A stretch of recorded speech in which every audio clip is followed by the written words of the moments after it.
오늘 말씀은 4구절밖에 되지 않지만 이 말씀의 의미가 대단히 깊습니다. 그래서 오늘 여러분이 설교 노트를 따라서 이렇게 오시면 말씀의 이해를 여러분이 충분히 하실 수가 있고 여러분이 원하는 답, 또 하나님이 주시는 은혜를 누릴 줄 믿습니다. 제목이 뭐냐면 당신의 눈은 건강하십니까? 하는 거예요. 갑자기 이 제목을 보니까 생각나는 퀴즈가 하나 있는데 눈이 와야 먹고 사는 사람이 있답니다. 안과 의사들이라고 그렇게 이야기를 합니다. 근데 오늘 당신의 눈, 우리 눈이 정말 건강하십니까? 저는 정말 겨울철이 되면은 안경을 벗어버리고 싶은 마음이 간절할 때가 많아요. 왜냐하면 추운 데서 이제 따뜻한 곳으로 들어오면 여기에 이렇게 좀 뿌옇게 껴가지고 앞이 잘 보이질 않기 때문입니다. 물론 특수 처리를 하면 될 수 있겠지만, 그래서 제가 학교 다닐 때 버스를 타고 다니면서 안경을 쓰고 싶어가지고 그렇게 책을 가까이 봤던 그때가 좀 지금 생각하니까 좀 후회스럽기도 하고 괜히 그랬다 싶습니다. 안경을 쓰는 게 그렇게 멋있게 보이는 거예요. 멋있게 보입니까? 요즘은 흔한 것이 이제 안경 쓴 사람이라 그렇게 멋있게 보이지도 않는구나 이렇게 생각이 듭니다. 대답들이 없잖아요, 여러분들이. 그죠? 예. 아무튼 그래요. 제가 이제 한강변에 이제 운동을 할 때가 있습니다. 그러면 어느 지점에 가면은 이제 30분 정도 걷다 보면은 거꾸로 매달리는 운동기구가 있어요. 거꾸로 매달려서 이렇게 한 몇 분 동안 있다가 이제 내려오곤 하는데 갑자기 제 눈에서 벌레들이 왔다 갔다 하는 거예요. 이게 도대체 뭐냐? 벌레들이 작은 점도 보이기도 하고 또 어떤 실 같기도 하고 줄기 같기도 하고 거미줄 같기도 하고, 근데 지금까지 보지 못했던 벌레처럼 보이는 현상이 제 눈앞에서 일어나고 있었습니다. 이것을 뭐라고 합니까? 안과에서는 비문증이라고 하죠. 그렇죠? 지금은 이제 그게 없어졌습니다. 왜 없어졌는지 모르겠는데 아무튼 없어졌습니다. 자연은 그대로인데 눈에 문제가 있는 겁니다. 여러분은 눈에 뭔가 이상이 일어났다고 느낀 적이 있습니까? 네. 예를 들어서 나 팔이 있다 라고 느낀다면 팔이 아픈 거고, 눈이 있다 느끼면 여러분 눈이 아픈 겁니다. 그렇죠? 예, 뭔가 있다고 느끼면 없는 듯 살아가야 되는데 뭔가 있다고 느끼면 뭔가 이상이 있는 겁니다. 여러분이 마지막으로 안과 검사를 받은 적이 언제이십니까? 우리는 정기적으로 안과에 가서 눈의 건강을 검진합니다. 시력이 떨어지진 않았는지, 사물이 흐릿하게 보이지는 않는지, 안구에 이상은 없는지 살펴보죠. 눈앞에 벌레가 왔다 갔다 하지는 않는지 하고요. 안경을 쓰신 분들은 이런 경험이 있으실 겁니다. 겨울철에 렌즈가 뿌옇게 되면 세상이 정말 흐릿하게 보입니다. 닿기 전까지는 무엇이 이제 정확히 보이는지조차 알기 어렵습니다. 여러분이 이제 스마트폰이나 이제 카메라가 있습니다. 스마트폰으로 사진을 찍을 때 항상 조심해야 될 것은 뭐냐면 렌즈를 닦아줘야 된다는 거예요. 예, 닦아주고 찍어야 됩니다. 왜냐하면 렌즈에 지문이나 먼지가 묻어 있다면 좋은 장면을 담으려고 해도 원하는 사진이 안 나올 수가 있기 때문입니다. 의학적으로도 백내장이나 녹내장이 진행되면 시야가 점점 좁아지고 흐려져서 일상에 큰 불편을 겪기 때문에 백내장 수술도 하고 녹내장 수술도 하는 겁니다. 그래서 우리는 수술을 하면서까지도 시력을 회복하려고 합니다. 그만큼 잘 보는 것은 우리의 생존과 연결되기 때문에 굉장히 중요한 문제입니다. 그런데 성경에서 이렇게 잘 보는 것에 대해서 예수님께서 말씀하신 부분이 오늘 본문에 나와 있습니다. 오늘 34절에 보니까 몸의 등불은 눈이니 라고 말씀했어요. 몸의 등불이 눈이랍니다. 눈은 마음의 창이라고 했죠. 눈은 마음의 창이라고 했어요. 한번 옆 사람 잠시 신뢰가 안 된다면 눈을 한번 봐보세요. 예, 눈으로 뭘 알 수 있습니까? 눈은 마음의 창이라고 그랬어요. 그러니까 눈을 보면 그 사람 마음이 있는 내면에 있는 것들이 눈을 통해서 나온다는 거죠. 어떤 사람이 불안을 느끼면 눈을 보면 알아요. 두려움을 느껴도 눈을 보면 압니다. 그 내면에 기쁨이 있으면 눈을 보면 알아요. 눈을 보면. 오늘 우리 서윤이가 연주를 할 때 우리 이성희 자매님 멀리서 보니까 눈이 웃고 있더라고요. 눈이. 왜 그럴까요? 내면이 기쁘니까. 기쁨이 있으니까.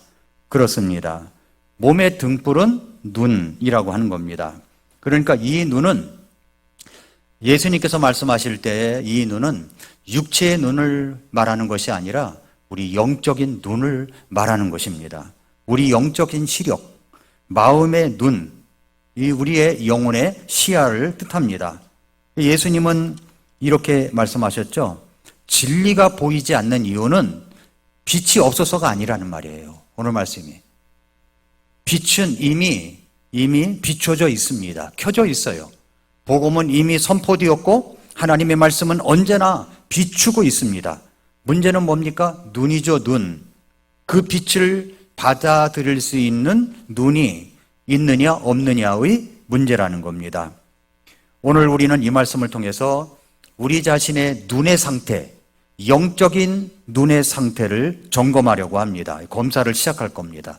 성경의 오늘 말씀에 내 눈은 단일한가 어두운가, 그러니까 내 눈은 건강한가 아니면 병들어 있는가, 이 말씀을 하시고 있습니다. 혹시 우리는 바리새인들처럼 나는 본다, 나는 다 안다, 본다고 하면서도 실제로는 빛을 보지 못하고 있지는 않습니까? 예수님의 빛이 내 인생 가운데 비추고 있음에도 불구하고 내가 그 빛을 외면하고 있지는 않느냐 이 말입니다. 지금 주님 앞에서 우리의 영적인 눈을 진단할 필요가 있습니다. 그리고 주님 앞에서 다시금 단일한 눈, 순전한 시력, 건강한 눈을 우리가 다시 회복되어야 될 줄로 믿습니다. 먼저 첫 번째로 하나님의 빛은 숨겨지지 않았다 하는 것이 11장 33절에 나와 있습니다. 누구든지 등잔불을 켜서 그것을 은밀한 곳이나 통 아래 두지 아니하고 등잔대 위에 두나니 이것은 들어가는 자들이 그 빛을 보게 하려 함이라. 자, 등잔불을 켜는 이유가 뭐예요? 그 빛을 봐서 밝게 하려고 하는 이유가 있지 않습니까? 등잔불을 켜서 그걸 감추지 않잖아요. 등잔불을 켜서 이제 오늘 말씀처럼 통 아래 두지 아니하고 등잔대 위에 둔다라고 했습니다. 여기서 이제 평범한 예를 하나 예수님께서 드십니다. 누가 등잔불을 켜놓고 그걸 통 아래 숨기겠느냐 이 말씀이죠. 당연히 밝게 하기 위해서 등잔불을 켰다면 사람들이 잘 보이도록 가장 눈에 띄는 곳, 등잔대 위에 올려놓는 것이 당연하다는 것입니다. 이 말씀은 그 자체로 진리입니다. 빛은 본질적으로 드러내기 위해 존재합니다. 감추기 위해서 존재하는 빛은 없습니다. 그래서 예수님께서 스스로를 세상의 빛이라고 하신 것도 바로 이런 이유 때문입니다. 그분은 감추어진 분이 아닙니다. 그분의 복음은 비밀스러운 지하실 속 철학이 아닙니다. 복음은 등잔대 위에 공개된 진리입니다. 복음은 언제나 밝혀져 있습니다. 하나님의 복음은 감추지 않으셨습니다. 예수 그리스도께서 이 땅에 오셔서 복음을 선포하셨고 예수님이 2000년 전에 십자가 위에서 죽으시고 무덤에 장사진 지 3일 만에 부활하셨다고 하는 것이 이스라엘의 예루살렘에 가면 비어있는 무덤을 보면은 확연하게 증명되고 있습니다. 요한복음 1장 5절에 그 빛이 어둠 속에서 빛이 돼 어둠이 그것을 깨닫지 못했다고 했고요. 요한복음 12장 46절에 나는 빛으로 세상에 왔나니 이것은 누구든지 나를 믿는 자는 어둠 속에 거하지 않게 하려 함이라 말씀했습니다. 그러므로 문제는 빛이 감춰졌기 때문이 아닙니다. 문제가 뭡니까? 보는 자, 즉 눈의 상태에 있다는 거예요. 눈의 상태. 햇빛이 아무리 밝아도 아무리 강렬해도 눈을 감으면 볼 수가 없습니다. 아무리 커다란 창문이 있어도 커튼이 닫혀 있으면 햇살은 들어오지 못합니다. 빛은 항상 존재합니다. 하지만 내가 그 빛을 받아들일 준비가 되어 있지 않다면 나는 여전히 어둠 속에서 걷는 사람일 수밖에 없다는 것입니다. 오늘 본문에 나오는 바리새인들은 예수님의 얼굴도 직접 본 사람들이에요. 주님의 기적을 눈앞에서 목격한 사람들입니다. 진리의 말씀을 직접 들었던 사람들입니다. 그런데도 왜 그들은 변화되지 않았습니까? 오늘 말씀에 이유가 나와 있죠. 눈이 병들었기 때문에 그렇습니다. 눈이 병들었어요. 현대인들도 마찬가지입니다. 병든눈을 갖고 있어요. 왜 그렇습니까? 정보는 넘치고 모든 것이 풍성한데 진리를 보는 눈이 없습니다. 진리를 보는 눈이. 오늘날은 우리는 빛의 시대를 살고 있습니다. 정보는 굉장히 넘쳐요. 말씀은 유튜브, 앱, 팟캐스트로 24시간 언제든지 접할 수가 있습니다. 하지만 아이러니하게도 진리는 점점 더 희미해져 가고 있다는 겁니다. 어떤 것을 내가 보고 있느냐, 여러분이 유튜브에서 어떤 것을 보느냐에 따라서 이것이 알고리즘으로 계속 연결돼서 그 비슷한 것이 계속 나옵니다. 여러분이 진리의 말씀, 생명의 말씀 전하는 것을 듣고 있다면 알고리즘으로 그 다음 다른 것들도 뜬다는 거죠. 내가 보는 것에 따라서 그런 것만 나옵니다. 왜 그럴까요? 정보는 연결되어 있는데 사람들은 이 정보는 많아졌는데 진리는 받아들이지 못하고 있습니다. 눈이 피로하고 병들어 있는 그런 시대를 우리는 살아가고 있습니다. 그런데 실제로는 눈을 감지 않았는데도 사물이 휘어져 보이고 왜곡되어 보이는 안과 질환이 있습니다.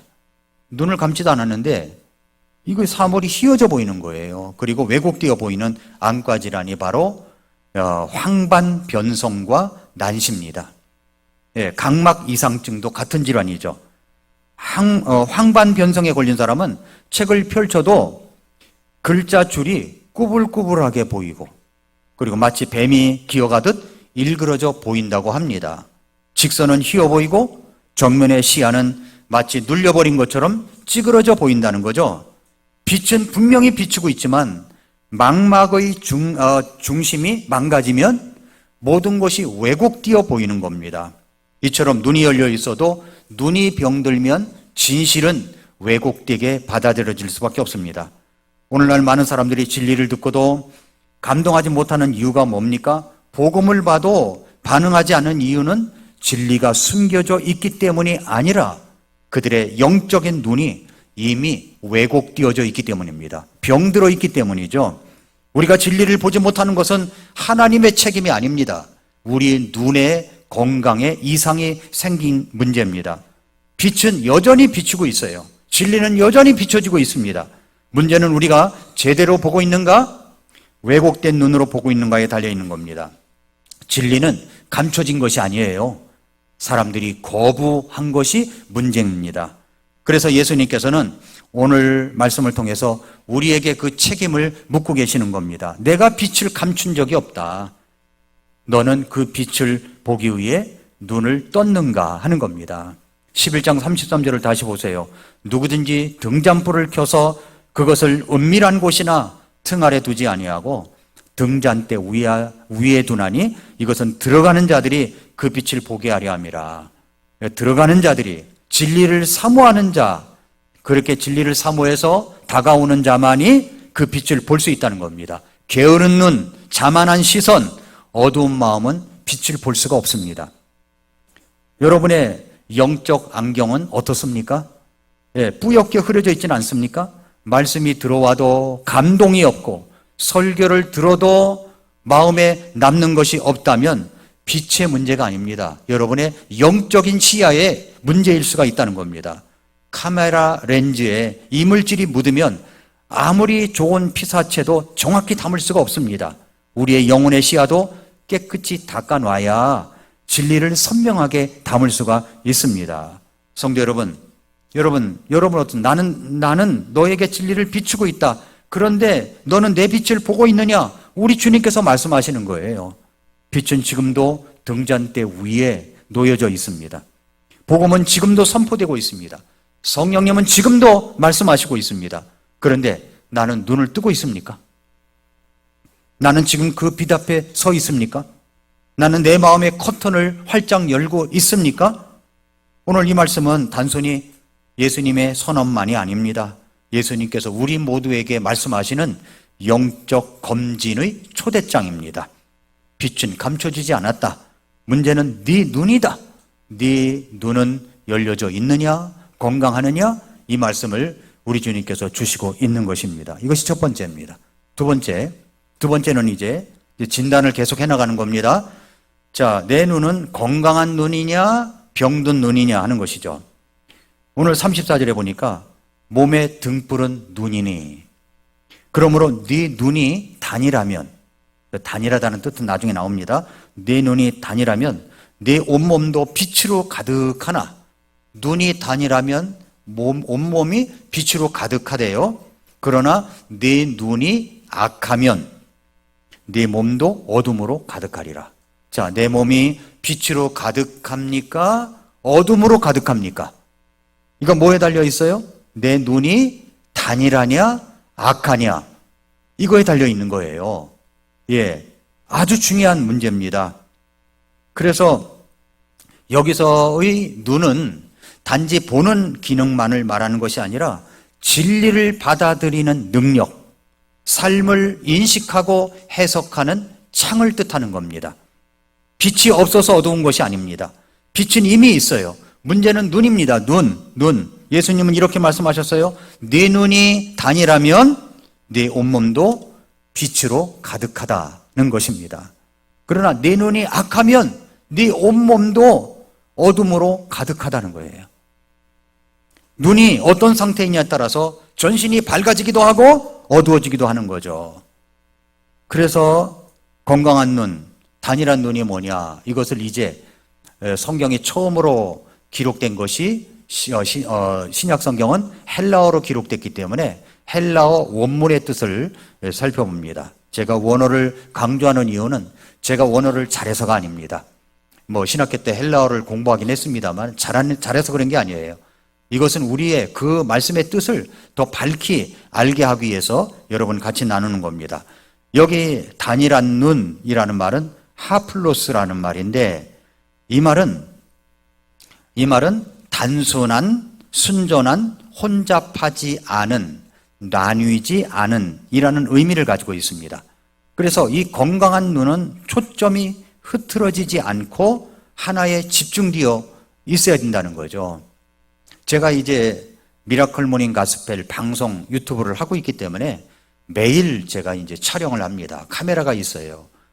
그러면 이제 촬영을 끝나고 나서 이제 편집을 하려고 딱 보면은 어떤 때 어떤 문제가 있냐면 별의별 문제가 다 있습니다. 어떤 때는 이 녹화 버튼을 안 누르고 열심히 15분 동안 열심히 한 적도 있고, 어떤 때는 녹화 버튼을 눌렀는데 마이크 배터리가 다 나가가지고 배터리가 없이 하니까 이게 또 음성이 안 나와서 문제고, 아무튼 그런 적도 있는데, 또 하나의 문제가 뭐냐면 카메라에 초점이 안 맞아가지고 얼굴이 뿌옇게 나온 거예요. 이렇게 흐릿하게.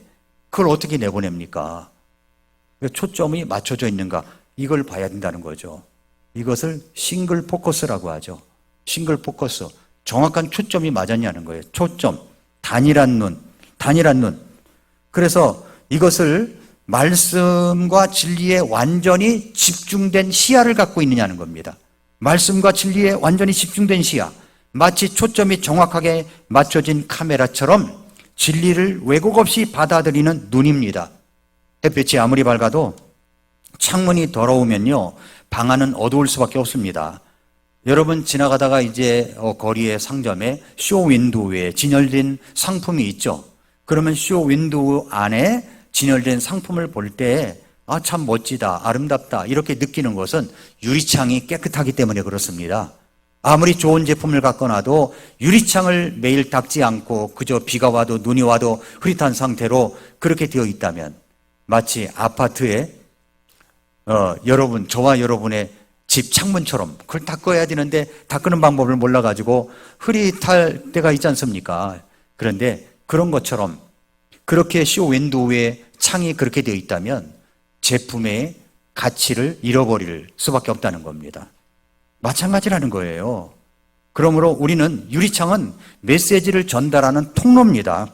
상품이 아무리 훌륭해도 유리창이 더럽다면 그 가치는 떨어진다는 거죠. 그래서 백화점, 고급 브랜드 매장은 매일같이 유리창을 철저하게 닦습니다. 이유가 하나 뭡니까? 그 쇼 윈도우 안에 제품을 더 돋보이게 하기 위해서 그렇다는 거죠. 우리의 영적인 눈은 마치 쇼 윈도우의 창과 같은 겁니다. 창.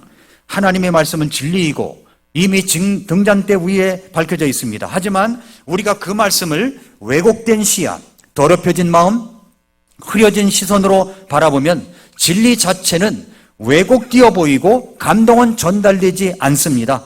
예수님은 몸의 등불은 눈이니 라고 하셨어요. 눈은 말씀을 받아들이는 투명한 창문입니다. 이 창이 맑고 깨끗해야 빛이 온몸으로 흘러 들어와 밝아지는 것입니다. 단일한 눈은 마치 깨끗한 유리창과 같다고 그랬죠. 빛을 왜곡 없이 받아들이고 그대로 통과시켜 온몸을 밝게 비추게 합니다. 단일한 눈의 특징은 뭐냐면 하나님 중심의 시선입니다. 복잡하지 않은 순수한 신앙입니다. 말씀 앞에 고정된 영적 집중력입니다. 주님의 뜻을 향한 일편단심의 태도입니다.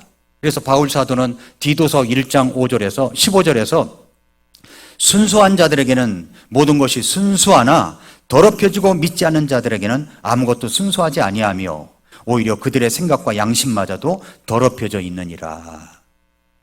우리의 눈의 시선을 정확하게 진리를 향해서 받아들여야 되는데 세상에 말씀을 전하고 교회를 하고 있는 사람들이 진리가 왜곡되어 전달되어져서 그것을 받아들이면 우리의 눈이 어떤 것이든 왜곡되어 보인다는 것입니다. 예를 들어서 오순절 은사운동, 내가 병 고치면 낫는다, 내가 기도하면 병이 낫는다, 내가 기도하면 성령 받는다, 이런 것에 계속 관심 갖고 집중하면은 왜곡된 시선을 갖게 되는 거예요. 영적인 눈이. 그게 아닌데, 성경에서 말씀하는 것이 그게 아닌데, 오순절 은사운동이 그래요.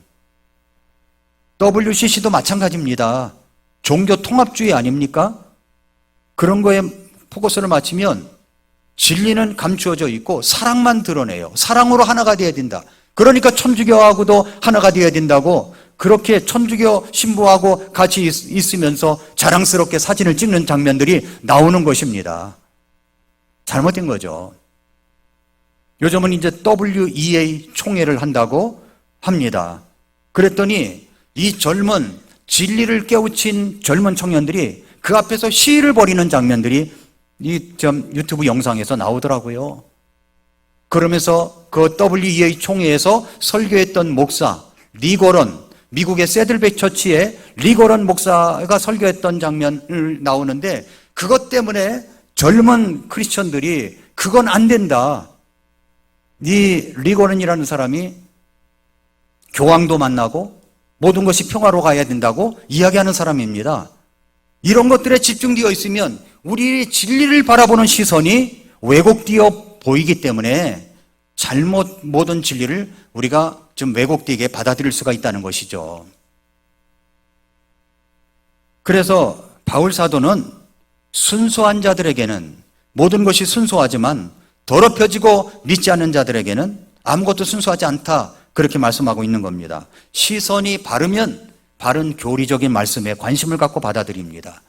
그래서 여러분 근래에는 이제 유튜브가 활성화되어 있기 때문에 유튜브를 통해서 오순절 은사운동은 아닙니다. WCC도 아닙니다.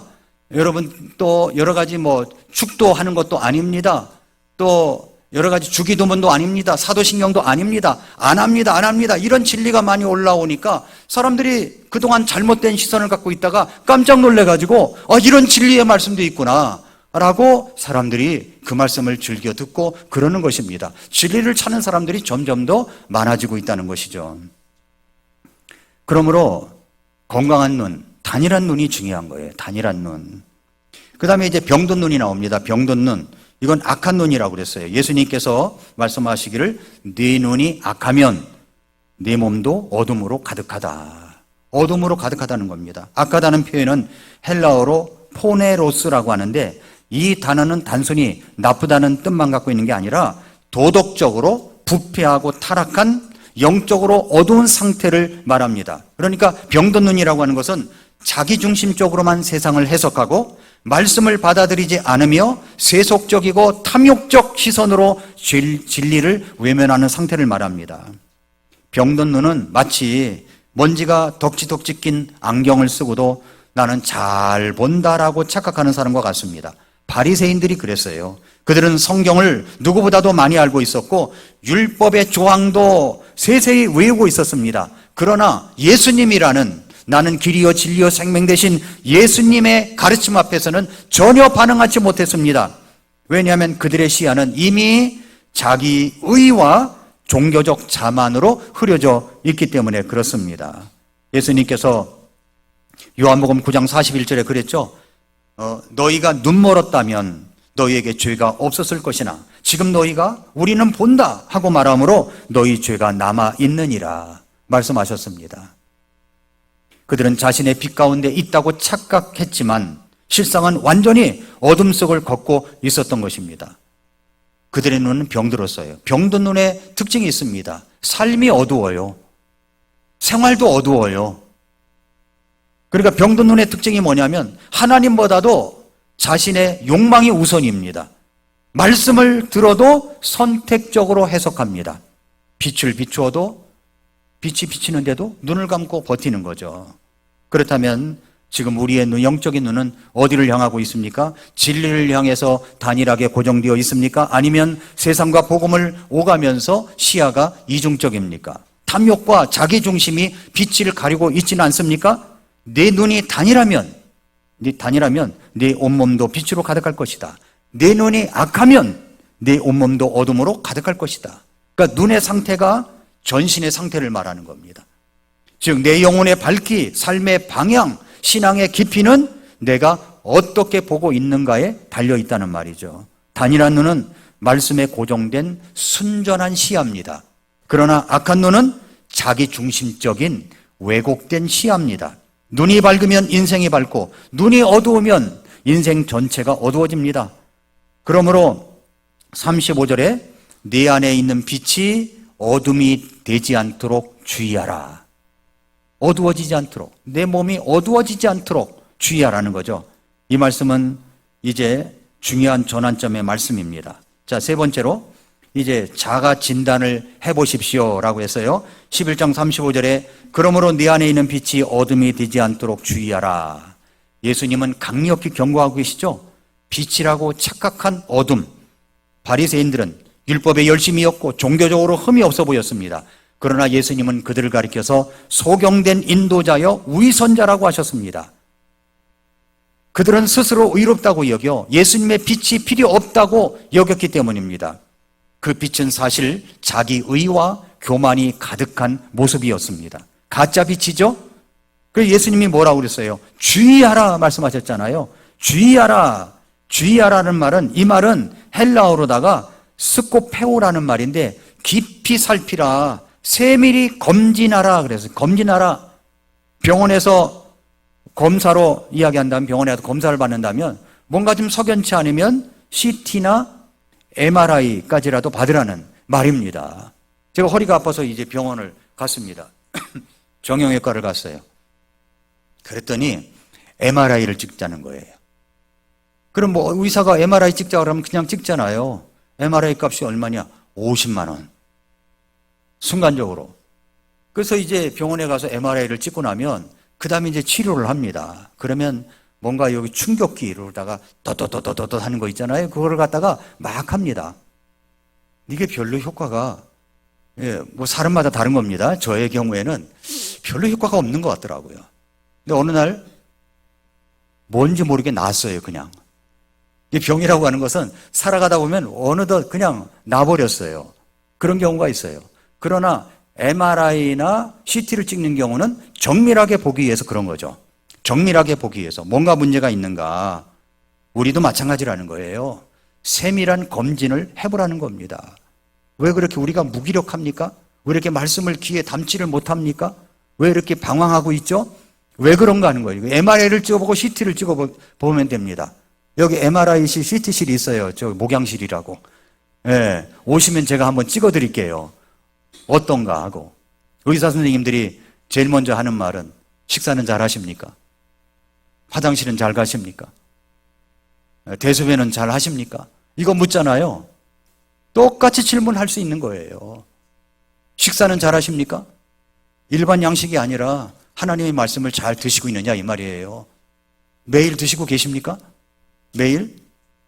그러니까 이런 경우는 제가 이제 말씀을 매일 찍는다는 것이 이게 아무나 하는 일은 아니라 생각합니다. 저는 이제 이것만 해야 되겠다라고 생각을 해서 미라클 모닝 가스펠을 매일 찍습니다. 매일 찍어요. 근데 이게 쉬운 게 아니에요. 하나 찍고 나서 6시간 편집한 적이 있어요. 10분짜리를 방송하는데 6시간 편집한 적이 있습니다. 이게 숱하게 많아요. 맨 땅에 헤딩. 그래서 이게 편집하는 걸 잘 배우고 싶어서 어떤 목사님이 그 전문가 목사님한테 전화를 했더니 한 번 와서 강의를 해주는데, 와서 강의를 듣는데 한 번에 10만 원씩 10번 강의 100만 원을 내라는 겁니다. 제가 100만 원이 어디 있어요. 그래서 그거 놔두고 편집 프로그램을 하나 사가지고 독학을 한 것이 이제 오늘날까지 온 겁니다. 맨 땅에 헤딩을 했어요. 그렇게 해서 이제 잘 차려놓고 말씀을 준비하고 새벽에 일어나서 말씀을 준비하고 이제 녹화를 하고 편집을 해서 올려놨습니다. 이게 뭐와 같으냐면은 집에서 어머니가 또 아니면 아내가 아침에 정성스럽게 식탁을 차려놨는데 나가면서 나 입맛 없어. 나 먹고 싶지 않아. 이거와 똑같다는 거죠. 요즘 들어 왜 입맛 없는 분들이 이렇게 많을까?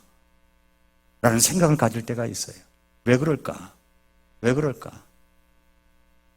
입맛이 없으십니까? 입맛 돌게 하는 게 있습니다. 입맛 돌게. 오늘 아침에 제가 이제 신문을 이렇게 보는데 췌장암 말기 4기로서 나중에 담도암으로 변경이 됐는데 이분이 10개월 만에 암이 없어져 버린 기사가 하나 있더라고요. 원하시면 저한테 말씀하세요. 제가 올려드릴게요. 그래서 제가 그분의 심정을 여겼습니다. 그런데 암이라는 판정을 딱 받고 나서 벤치에 이제 신촌 세브란스 병원에서 벤치에 앉아 있는데 그냥 생판 알지도 못하는 아저씨를 붙들고 저 암이래요, 암. 그러면서 그렇게 목 놓아 울었대요. 그렇게 목 놓아 울었답니다.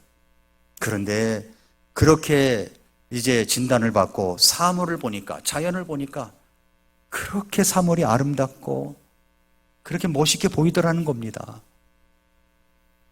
어떤 충격적인 것을 우리가 받게 되면 정말 모든 것이 새롭게 보여요. 저도 그럴 때가 있었어요. 내가 꽃피는 봄을 맞이할 수 있을까? 내가 꼭 우리 김종옥 선교사는 목사 안수를 하고 정리를 해야 되는데 이런 생각을 가질 때가 있었어요.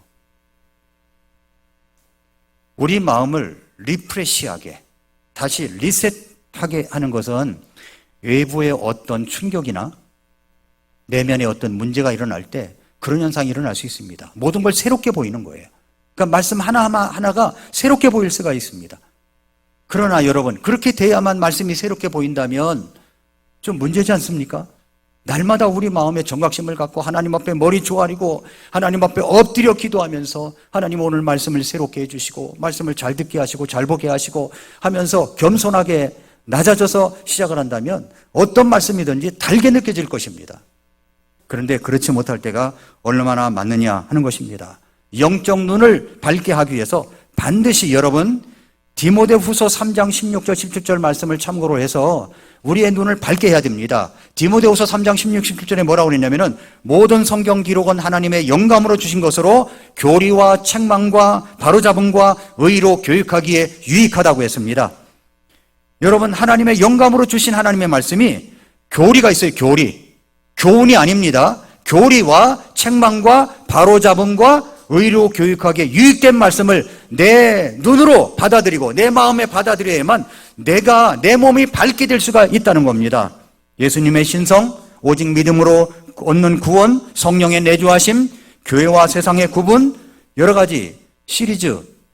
그 이제 미라클 모닝 가스펠 여러분이 그 유튜브 채널에 가면은 재생 목록이라는 게 있는데 재생 목록을 치면 그 시리즈들이 쭉 나와요. 하나님에 대해서 신론, 그리스도론, 성령론, 교회론, 말세론 이게 쭉 나옵니다. 그런 것들을 균형 잡히게 들어볼 필요가 있다는 겁니다. 균형 잡게 한쪽으로만 치우치지 말고 균형 잡히게 내가 받아들이면 내가 교리와 또 책망과 바로잡음과 의료 교육하기에 유익한 말씀이 되어서 내가 철저히 갖추어진 그리고 내 온몸이 밝은 그런 사람이 될 수 있다는 것이 오늘 말씀의 요지입니다.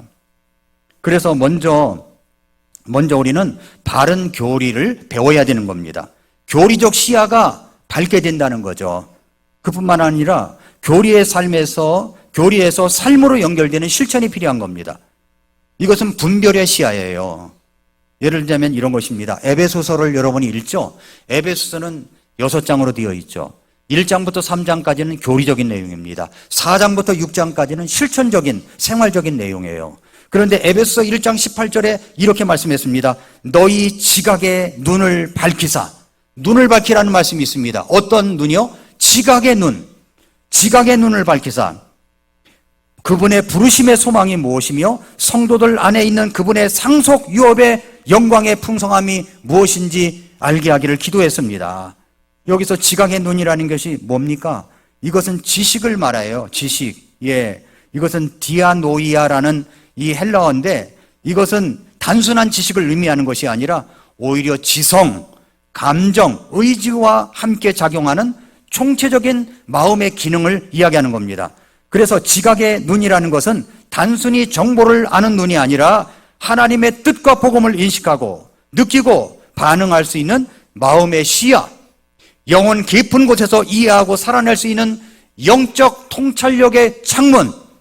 사도 바울은 성도들이 머리로만 아는 지식이 아니라 마음의 눈이 열려서 이 복음의 실제적 풍성함과 하나님의 계획을 깨닫고 체험하기를 기도했던 것입니다. 영적인 분별력과 통찰력이 있는 시야를 말하는 거죠. 지각의 눈을 밝히라는 거죠. 그래서 몸의 등불은 눈이니 영적인 눈이 건강하면 온몸이 다 밝게 되는 겁니다. 왜 이렇게 생활이 신이 나는지 기쁜지 감사한지 이렇게 밝게 되는 거죠. 어두운 사람은 얼굴부터 어두워요. 눈동자부터 흐려져 있어요. 그러나 밝은 사람은 눈동자가 살아 있습니다. 얼굴이 살아 있습니다. 왜 그럴까요? 온몸이 밝기 때문에 그렇다는 거죠. 지각의 눈은 밝아져야 됩니다. 그래서 베드로후서 3장 18절에 은혜면에서 성장하고 그리고 지식면에서 성장하라고 말씀하고 있는 것입니다. 로마서도 마찬가지예요. 1장부터 이제 16장까지 있는데 1장부터 11장까지는 구원의 교리를 이야기합니다. 물론 그 안에는 9장부터 11장까지는 이스라엘에 해당되는 거예요. 근데 12장부터 16장까지는 생활적인 부분이 나오는 겁니다. 교리적인 부분도 있고 실천적인 부분도 있고 이런 것들이 눈이 떠져야 내 몸이 밝게 된다는 말씀입니다. 그러므로 시대를 분별할 수 있는 눈도 길러가야 됩니다. 영적 통찰력을 적용한다는 거죠. 오늘날 시대의 표적은 분별하지 못한다고 예수님께서 마태복음 16장 3절에 그렇게 책망하셨죠. 오늘날도 마찬가지입니다. 이 땅에서 많은 교회들이 신사도 운동을 벌이고 WCC 운동을 벌이는 곳들이 강동구에도 있습니다. 강동구에도. WEA도 이건 논란거리예요. 혼합주의입니다. 교회를 어둡게 만들고 있는 거예요. 그래서 많은 성도들이 이런 영적인 흐름을 정확하게 꿰뚫고 봐야 되는데 그렇지 못하고 알지 못하고 무분별하게 지낼 수 있다는 것이죠. 빌립보서 1장 9절부터 10절에서 사도 바울이 이렇게 빌립보 교회 성도들을 위해서 기도했습니다. 내가 이것을 기도하노니 곧 너희의 사랑이죠. 사랑이 또한 지식과 모든 판단면에서 더욱 풍성해져서라고 말씀했어요. 여러분 리거러는요 사랑을 강조해요. 모든 것이 사랑으로 다 감싸져야 된다고 이야기합니다. 그건 천주교에서 똑같이 이야기하는 거예요. 그러나 그 사랑이 그냥 사랑이 넘치게 해주세요가 아니라 여러분 뭐라고 그랬습니까? 그 사랑이 반드시 여기에 지식과 분별력, 판단력과 함께 성장해야 된다고 말씀하고 있는 것입니다. 하나님을 바르게 아는 지식 위에 실제 상황에서 판단하고 분별할 수 있는 통찰력이 더해질 때 단지 옳고 그름이 아니라 더 뛰어난 것을 식별하게 되고 결국 예수 그리스도께서 오실 날까지 순전하고 실족하지 않는 풍성한 삶을 우리가 살게 된다는 것입니다. 시대의 흐름을 비판적으로 봐야 돼요. 시대의 흐름, 이 시대가 어떻게 흘러가고 있는가, 이 시대가 어떻게 지금 종착지를 가고 있는가를 잘 봐야 됩니다.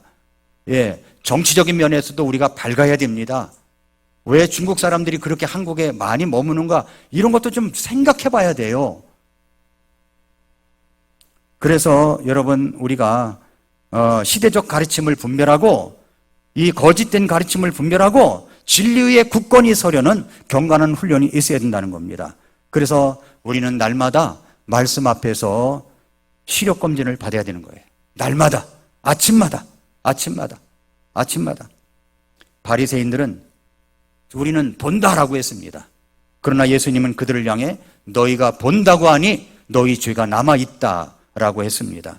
눈이 어두운 것보다 더 무서운 것은 어두운 눈을 밝다고 착각하는 것입니다. 그래서 우리는 날마다 말씀 앞에 서야 됩니다. 하나님께서 사도 요한을 통해서 소아시아에 있는 7교회 중에 라오디게아 교회에 보내는 편지 속에서 그들은 말하기를 자신들은 부자라고 그랬어요. 부자며 재산을 불렸기 때문에 아무것도 부족함이 없다고까지 이야기했습니다. 그러나 주님은 뭐라고 그랬어요? 네 눈에 안약을 발라서 봐야 된다고 말씀하신 기록이 있습니다. 영적인 눈이 멀은 거죠. 자기가 좋아하는 것만 보고 자기가 듣고 싶은 것만 듣는 겁니다. 바른 교리, 책망, 바르게 잡아주는 말씀, 환경을 싫어하는 겁니다. 그런 사람들은. 그런 것들이 보이지 않는 거죠. 내다볼 줄 모릅니다. 그렇기 때문에 하나님의 말씀 앞에서 날마다 나의 시선을 점검받아야 되는 겁니다. 점검을 받아야 돼요. 그리고 우리가 공동체 안에서 서로 나의 관점을 조언도 받고 교정도 받아야 되는 거예요. 공동체 안에서 빛은 이미 켜져 있습니다. 문제는 내 눈입니다. 내 눈, 영적인 눈. 하나님의 진리는 가려진 적이 없어요. 우리의 영혼의 창, 그 눈을 깨끗이 닦아야 된다고 하는 겁니다. 11장 36절. 그러므로 네 온몸이 빛으로 가득하고 어두운 데가 없으면 등잔불이 밝게 빛나 네게 빛을 주는 때와 같이 전체가 빛으로 가득하리라. 여러분의 삶의 전체가 빛으로 가득해야 될 줄로 믿습니다. 날마다 하나님 앞에서 빛을 받는 자가 되십시오. 가득하게 받는 자가 되십시오. 그랬을 때 하나님께서 모모의 등불은 눈이니 말씀하신 그 의미를 알고 주님과 함께 향할 때 가정이 밝아지고 교회가 반듯하게 서고 우리의 미래가 밝아질 줄 믿습니다. 자, 내 시력은 어떻습니까? 여러분의 눈은 건강하십니까? 기도하겠습니다.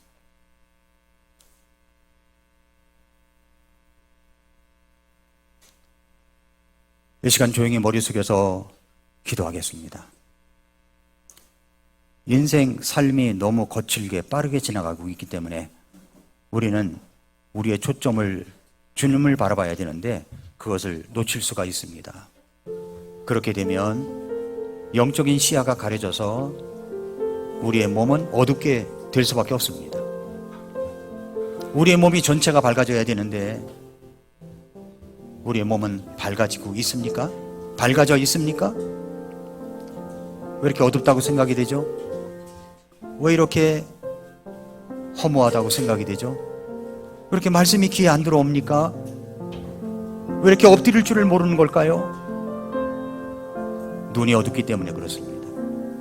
하나님, 내 눈을 밝게 해주십시오. 내가 잘못 되었습니다. 주님 앞에 자백하고 새롭게 되어야 됩니다. 이것을 회개라고 합니다. 우리 이 시간 함께 기도하겠습니다. 하나님, 제 눈을 밝게 해주십시오. 바른 진리를 볼 수 있는 눈이 되게 해주십시오. 기도하겠습니다.